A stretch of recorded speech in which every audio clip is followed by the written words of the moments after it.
नमस्कार विद्यार्थी मित्रों। आज हम चैप्टर नंबर 3 कंपनी के वार्षिक हिसाब अकाउंट में क्वेश्चन नंबर 9 देखेंगे। पेज नंबर 151 पे तारीख 31/3/2017 के दिन की केयूर लिमिटेड की सकल तलपट निम्नलिखित है। नीचे आपको देखिए अन्य जानकारी दिया है। तो अंतिम माल का स्टॉक 42,000 है। लाभ का 50% करवेरा का प्रावधान दीजिए। ये एक प्रकार का समायोजन है और हम जानते हैं समायोजन की दो एंट्रियां होती है, दो तरफ होती हैं, दो एंट्रियां होती है, एक उधार होती है, एक जमा होती है। दिए गए विवरण पर से तारीख 31/3/2017 के दिन पूरे होते वर्ष के लिए कंपनी कानून 2013 के परिशिष्ट 3 के अनुसार वार्षिक हिसाब तैयार कीजिए। हिसाबों से संबंधित प्रविष्टियां जरूरी नहीं है। वार्षिक हिसाब आपको बनाना है। न पक्की तलपट अलग से दिया है, न लाभानी पत्रक बनाने को दिया है। ऐसा कहा गया है कि वार्षिक हिसाब बनाइए और कंपनी का जब हम वार्षिक हिसाब बनाते हैं परिशिष्ट 3 के अनुसार, उसमें सिर्फ 2 पत्रक तैयार होते हैं, एक लाभानी का पत्रक और एक पक्की तलपट। ये हम जानते हैं।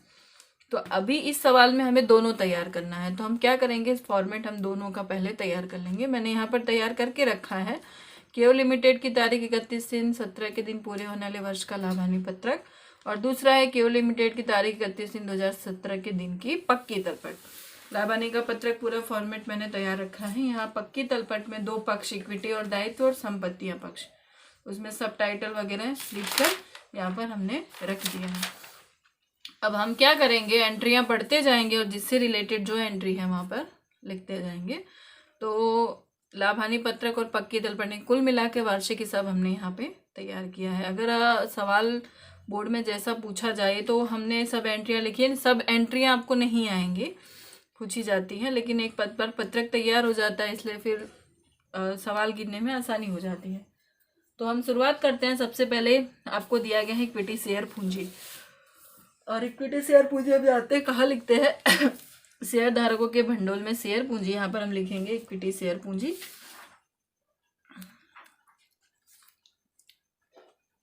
रकम दी है इसकी, देखिए जमा पक्ष है, जमा में दी गई है 2,40,000, हम यहाँ पे लिख देंगे 2,40,000। फिर ऑफिस और बिक्री खर्च, और ये ऑफिस और बिक्री खर्च आता है अन्य खर्चे में, लाभानी पत्रक में आता है ये। यहाँ लिखेंगे ऑफिस और बिक्री खर्च। और भी अन्य खर्च कोई आपको एक बार सरसरी निगाह देख लेंगे, नहीं दिया गया है इसीलिए इसको डायरेक्ट हम बाहर लिख देंगे। एक ही खर्च है आपका 24,000 रुपये। फिर है खरीदी, और खरीदी हमें डायरेक्ट यहाँ पे दे रखी है 4,26,000। फिर दिया है 10% के डिबेंचर, और 10% के डिबेंचर ये दीर्घकालीन उधार ली रकम के अंतर्गत आता है। तो यहाँ पे लिखेंगे 10% के डिबेंचर। रकम दे रखी है हमें 1,20,000।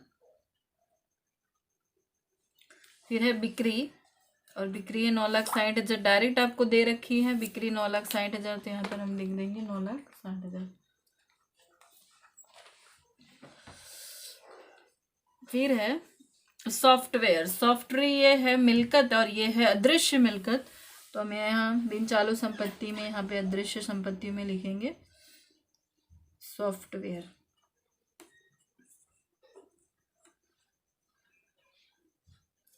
और रकम है इसकी 1,20,000। फिर दिया गया है मजदूरी, और मजदूरी किसके अंतर्गत आता है, कर्मचारियों के लाभ के खर्च है मजदूरी। और मजदूरी के साथ साथ आपको यहाँ वेतन भी दे रखा है, यानी 2 खर्चे आपको दिए हैं। तो पहले हम यहाँ मजदूरी लिख देंगे और इसकी रकम नीचे हम लिख देंगे, क्योंकि 2 आपको खर्चे दे रखे हैं। मजदूरी का आपको दिया गया है 24,000 रुपये, तो यहाँ मजदूरी लिख देंगे 24,000। फिर आपको दिया है डिबेंचर ब्याज, डिबेंचर ब्याज है ये आपको आएगा वित्तीय लागत में, तो यहाँ डिबेंचर ब्याज लिखेंगे और इसकी रकम डायरेक्ट बाहर लिखेंगे, क्योंकि दूसरा कोई वित्तीय लागत दे नहीं रखी है आपको। रकम दी है 12,000 रुपये। और फिर आपको वेतन दिया है, वेतन भी ये कर्मचारी के लाभ का खर्च है, तो ये वेतन भी यहाँ पे ऐड कर देंगे। कितना है ये, 3 लाख रुपए, और दोनों का टोटल हम बाहर निकालेंगे 3,24,000। फिर दिया गया आपको बैंक ओवरड्राफ्ट, बीओडी है, ये दायित्व है। और किस प्रकार का दायित्व है ये, चालू दायित्व है और अल्पकालीन उधार ली रकम है, यानी कम समय के लिए लिया जाता है। तो यहाँ बीओडी लिख सकते हैं या फिर ये बैंक ओवर ड्राफ्ट लिख सकते हैं। तो बीओडी आपको दे रखा है, कितना है, 14,400 है। फिर आपका है जमीन मकान दिया गया है। तो जमीन मकान ये है दृश्य संपत्तियां, यहाँ जमीन मकान लिखा जाएगा। रकम आपको दी है 2,28,000। फिर है प्राप्त बट्टा। प्राप्त बट्टा है उपज है, अन्य उपज में लिखा जाएगा इसको। प्राप्त बट्टा रकम है 15,600। और फिर दिया गया है देनदार, और देनदार ये क्या है, किसके अंतर्गत आएगा, व्यापारी लेना के अंतर्गत आता है देनदार। रकम है इसकी 1,80,000। और एक चीज़ यहाँ पर आपकी रह गई है प्रारंभिक स्टॉक, और प्रारंभिक स्टॉक दिया है यानी आपको अंतिम स्टॉक भी दिया होगा। तो अंतिम स्टॉक दिया है आपको यहाँ पर 42,000। तो ये स्टॉक में परिवर्तन में इसको लिखा जाएगा। तो हम ये किस तरह से लिखते हैं, प्रारंभिक स्टॉक रकम आएगी 36,000 और उसमें से माइनस कर देंगे, माइनस अंतिम स्टॉक ये है 42,000 और रकम इसकी आएगी माइनस में, क्योंकि 36,000 में से 42,000 माइनस करेंगे तो रकम यहाँ माइनस में 6,000 लिखी जाएगी। और अंतिम स्टॉक यहाँ आपको समायोजन में दिया है, तो एक एंट्री तो आपने यहाँ पर रख दी, दूसरी एंट्री आपको पक्की तलपट में जाएगी। और पक्की तलपट में भी अंतिम स्टॉक हम कहाँ लिखते हैं, माल सामग्री के अंतर्गत। तो यहाँ पे अंतिम स्टॉक की रकम लिखी जाएगी 42,000 रुपये। और एक समायोजन और दिया है आपको, लाभ का 50% करवेरा का प्रावधान करना है। तो करवेरा का प्रावधान कब होगा, जब हमारा ये सब टोटल होगा तब। और फिर उसकी जो करवेरा आएगा उसकी एक एंट्री यहाँ पर जाएगी और एक आपको जाएगी करवेरा की पक्की तलपट में। ठीक है, तो इसके लिए पहले हमें क्या करना पड़ेगा, टोटल लगाना पड़ेगा। तो सबसे पहले लाभानी पत्र का टोटल लगाएंगे। पहले कामकाज में से, विवरण में से उपज और अन्य उपज दोनों का कुल टोटल, कुल उपज कहलाएगा वो। तो 9,60,000 और 15,600 दोनों का टोटल करेंगे तो आएगा 9,75,600। ये है कुल उपज।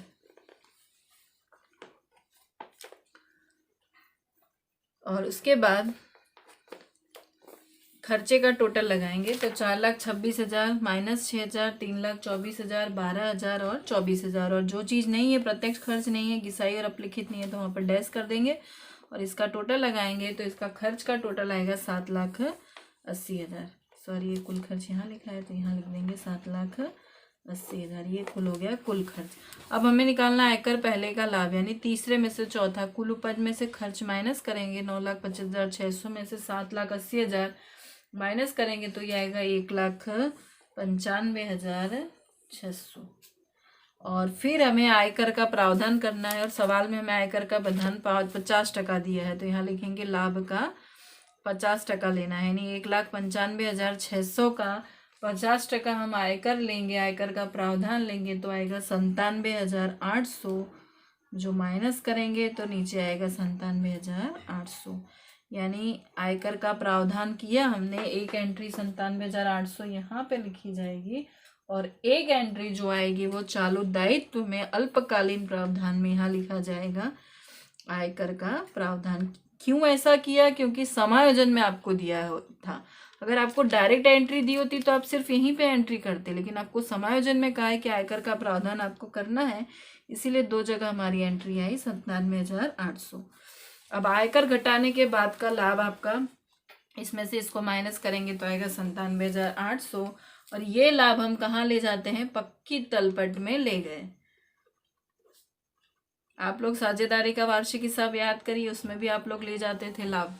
लाभ हानि वितरण खाता जब हम तैयार करते थे, जो भी लाभ आता था, वितरण पात्र लाभ या वितरण पात्र हानि, तो वो पूंजी खाते में हम ले जाते थे, साझेदारों में जोड़ देते थे।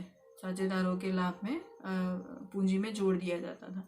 इसी तरह यहाँ पर भी जो लाभ आया वो पक्की तलपट में ले जाएंगे। और पक्की तलपट में किस शीर्षक के अंतर्गत आता है, यहाँ लिखा जाएगा शुद्ध लाभ।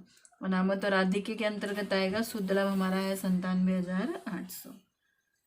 अब ये सारी डिटेल हो गई कंप्लीट। अब इस तरह से हम पक्की तलपट का टोटल भी लगाएंगे। तो सबसे पहले शेयर धारकों के भंडोल का टोटल लगाएंगे, तो ये टोटल आएगा इसका 3,37,800। यहाँ पर बिन चालू दायित्व में कुछ भी नहीं है, तो यहाँ पर सिर्फ 1,20,000 लिखा जाएगा। चालू दायित्व में 2 एंट्री आपको दे रखी हैं, 14,400 और 97,800। तो इसका टोटल हम लगाएंगे तो ये आएगा 1,12,200। और ये तीनों का टोटल हम यहाँ लगाएंगे तो इसका टोटल आएगा 5,70,000। इसी तरह बिन चालू संपत्तियों में सिर्फ 2 ही एंट्री दे रखी है, जो चीज़ नहीं है वो हम यहाँ डैश कर देते हैं और इसका टोटल हम लगाएंगे तो ये आएगा 3,48,000। और पीछे चालू संपत्तियों में यहाँ पर भी सिर्फ 2 ही एंट्री हमें दे रखी है, जो नहीं दी है हमने उसको टोटल उसको डैश कर लेंगे और इसका टोटल हम करेंगे 2,22,000। और 2,22,000 प्लस 3,48,000 दोनों का टोटल करेंगे तो ये आएगा 5,70,000।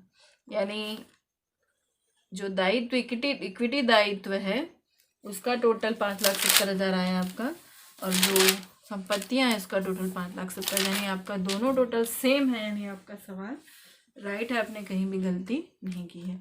तो ये एक मेन बड़ा सवाल है जिसमें कंपनी का वार्षिक हिसाब तैयार करना था, जो हमने तैयार किया। इसमें लाभ हानि पत्रक और वार्षिक हिसाब में पक्की तलपट हमने बनाया। तो यहाँ पे आपका ये सवाल होता है पूरा क्वेश्चन नंबर 9।